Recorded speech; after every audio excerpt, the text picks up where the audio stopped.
बरसाने में बड़ा आनंद छाया है। क्यों?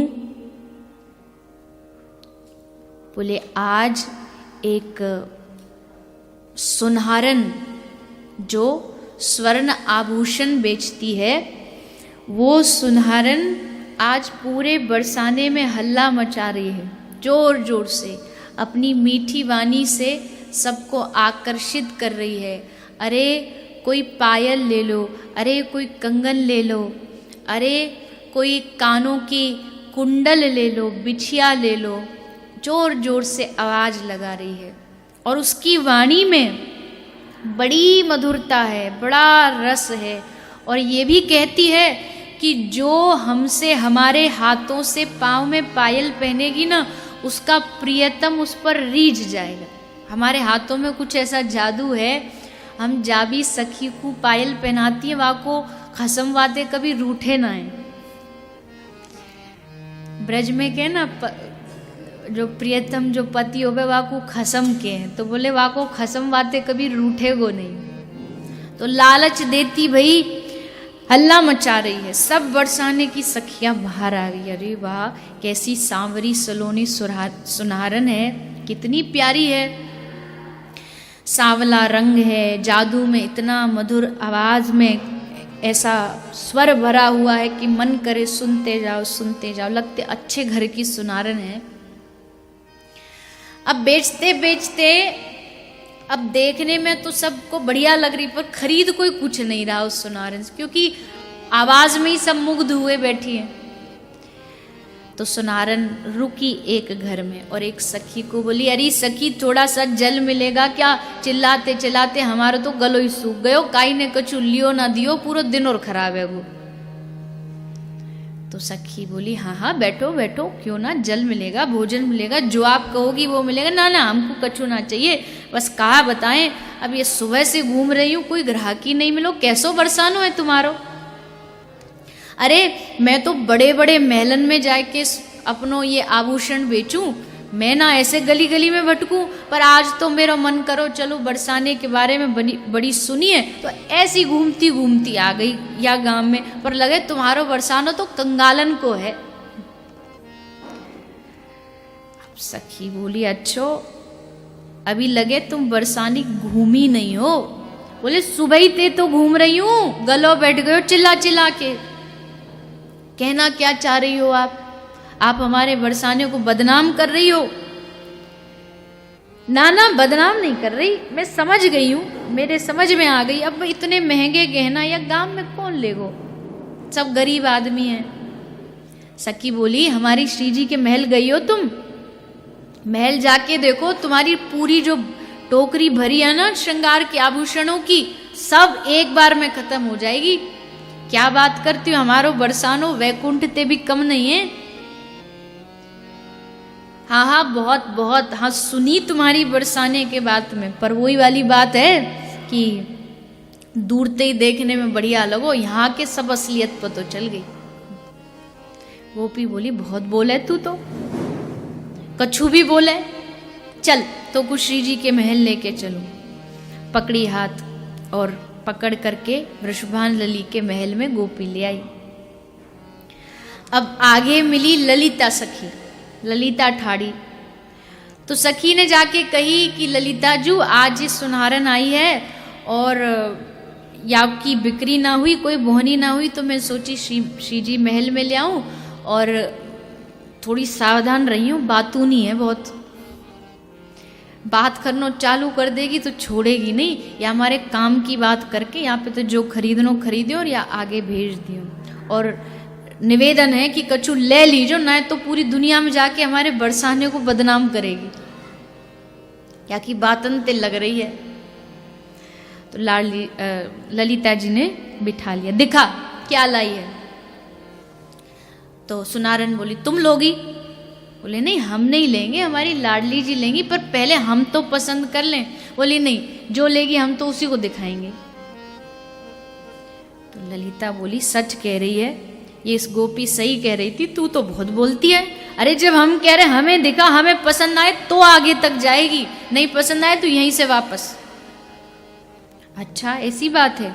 तो सुनारन ने लेकर के एक एक आभूषण निकाल करके दिखा रही है। अब जब दिखा रही है तो ललिता जी उसके मुखमंडल की ओर देखती देखती कह रही है, अरे सुनारन तू पहले भी आई है क्या कभी यहाँ? बोले ना, मैं पहले क्यों आई, मैं कोई ऐसी तुमने सुनारन समझ रखी हूँ? बड़े बड़े घरों में जाती हूँ आभूषण बेचने, यहाँ तो पहली बार आई हूँ। बोले ना कछु तेरो मोड़ो देखो देखो सो लगे, बड़ी सुंदर है तू, जैसी तेरी बात सुंदर वैसी तू भी सुंदर। तो सुनारन ने घूंघट कर लियो। बोले नजर लगाओगी क्या हमको? अरे सुंदर है तो अपने निया है, तो हमको नजर मत लगाओ, बस अपनी स्वामिनी ते जाके को जल्दी कछु लेनो तो लो, नहीं हम आगे बढ़े। अच्छो मैं पूछ के आऊं। तो श्री ललिता जी निज महल में प्रवेश करती है। जाके देखा तो लाडली जी सोई थी, गहरी निद्रा में सोई थी। तो आकर के ललिता ने कहा कि सुनारन सुन, अभी तू चली जा, अभी तो हमारी लाडली जी सो रही है। तो सुनारन एकदम आवेश में आके बोली, सो रही है कब तो जग ना सके? हम इतनी दूर ते आई हैं आभूषण बेचने, तुम्हारी लाडली जी थोड़ी नींद छोड़ के आभूषण देख ना सके?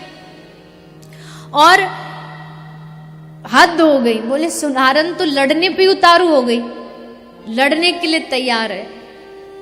अब जोर जोर से बोल रही थी तो स्वामिनी जी की नींद खुल गई। आवाज भीतर से आई, ललिता क्या हुआ? बोले स्वामिनी एक काली सुनारन आई है, एकदम काली है। अब तो सुनारन नाराज हो गई। देखो जी खरीदने तो खरीदो, ये काले गोरे का भेद तो हमको बताओ मत। और जिस काले की तुम बात कर रही हो ना, हमको भी पता, तुम्हारा पूरा बरसाना उसी काले कन्हैया के पीछे पड़ा है।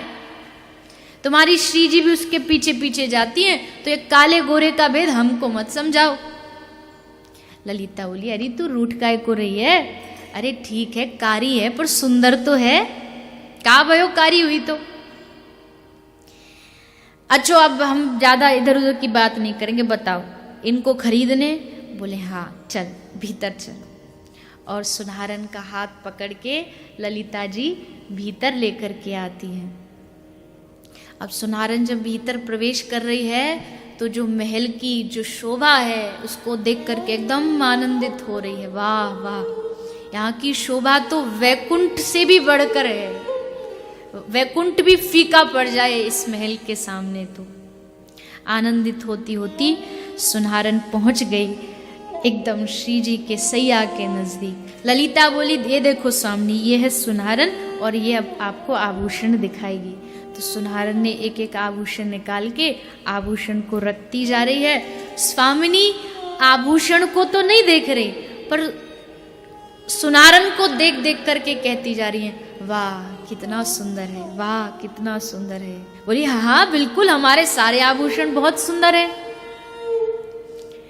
पर स्वामिनी की वहां से दृष्टि नहीं हट रही।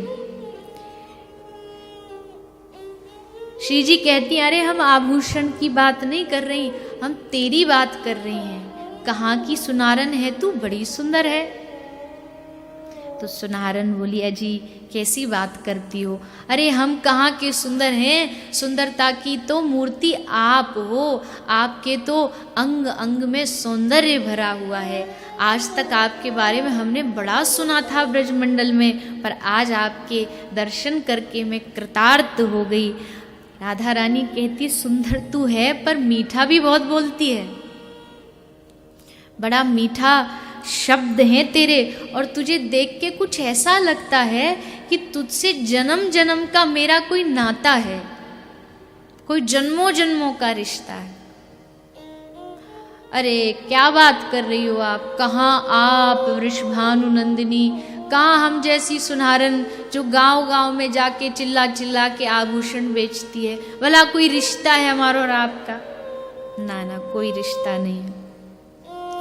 राधा रानी और नजदीक आई उस सुनारन के, उसके सर पर हाथ फेरने के लिए जैसे केशों को स्पर्श किया है तो शरीर में एकदम रोमांच हो गया। ये स्पर्श तो जाना पहचाना है। अब सुनहरन ने देखा कि अब ये थोड़ा सा शरीर बदल रहा है, तो एकदम हट गई पीछे और नीचे जमीन पर बैठ गई। लो आपको लाओ, अपने चरण आगे करो, मैं आज आपको पायल पहनाऊंगी। आपको पता है हमारे हाथ ते जो पायल पहन लेना नूपुर, सो जीवन भर वाको प्रियतम वाके वश में रहे।